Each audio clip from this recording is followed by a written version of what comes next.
My beloved brothers and sisters, As-salamu alaikum wa rahmatullahi wa barakatuh. Eid Mubarak to each and every one of you. May Allah accept our fasts, our prayers, our charity, and every single good deed we've done in this blessed month of Ramadan. Ameen. Subhanallah, today, on this beautiful day of Eid, I can't help but feel a mix of emotions.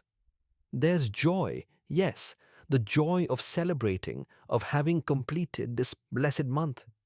But there's also something else, a slight sadness, a longing, because Ramadan has left us. The month we waited for, the month we cherished, the month that changed us, it's gone. But my brothers and sisters, here's the beautiful thing. Ramadan may have left, but the lessons don't have to. The post-Ramadan reality. Let me be honest with you. Many of us, myself included, we experience what I call the post-Ramadan dip. You know what I'm talking about. For 29 or 30 days, we were on a spiritual high. We were waking up for suhoor, praying Fajr on time, reciting Quran daily, controlling our tongues, our tempers, our desires. We were the best versions of ourselves.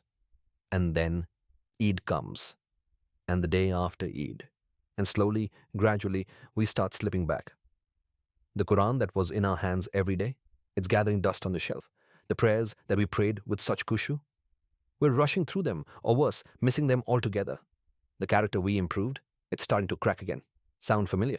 Don't be ashamed. It happens to many of us. But here's the thing. It doesn't have to be this way. What did we really learn? My brothers and sisters, Ramadan wasn't just about fasting from food and drink. If that's all you took from Ramadan, wallahi, you missed the point. Ramadan was a training camp. It was Allah's boot camp for the believers. Think about it. What did Ramadan teach us? It taught us self-control. If you can control yourself from eating and drinking, things that are halal for 15, 16 hours a day, then surely you can control yourself from backbiting, from lying, from watching haram, from all the things that are actually harmful to your soul. It taught us consistency. You woke up every single day for suhoor, didn't you? You didn't say, oh, I'm tired today, I'll skip it. No, you had discipline. That same discipline can be applied to your 5 daily prayers, to your morning and evening adkar, to your weekly Quran recitation. It taught us generosity. MashaAllah, look at how generous you were in Ramadan, giving charity, feeding people for iftar, helping the poor. Your heart was open, your hands were open. That spirit of giving, it shouldn't end with Ramadan. It taught us community. The masajid were full, weren't they? Shoulder to shoulder, rich and poor, old and young, all standing together before Allah. That unity, that brotherhood, that sense of belonging, we need it all year round, not just in Ramadan. Most importantly, it taught us our need for Allah. When you were hungry, when you were thirsty, when you were tired, you realized how dependent you are on Allah's mercy. You made dua with such sincerity. You cried in your sujood. You felt that connection with your Creator. The trap of all or nothing thinking. Now, here's where many of us go wrong. We think, if I can't maintain the same level of worship as Ramadan, then what's the point? My dear brother, my dear sister, this is a trap from Shaitan.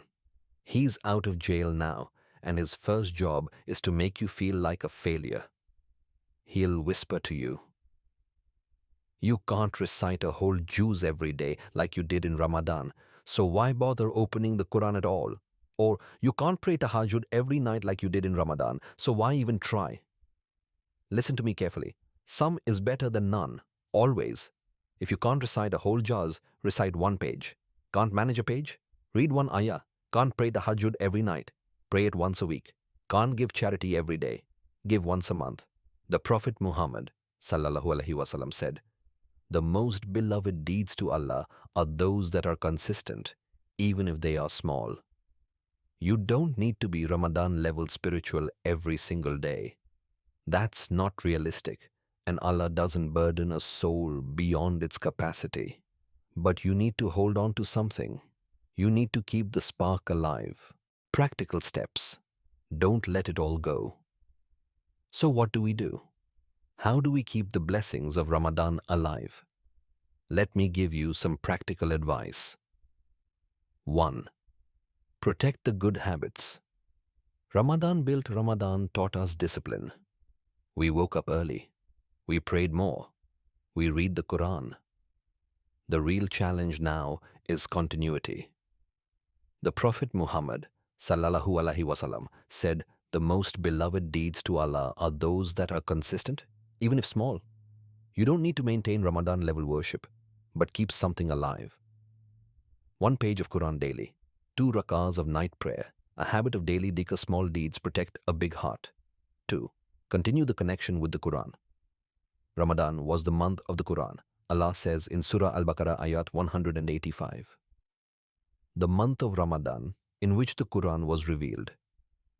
But the Quran was not revealed only for Ramadan. If the Quran closes after Eid, then the connection was temporary.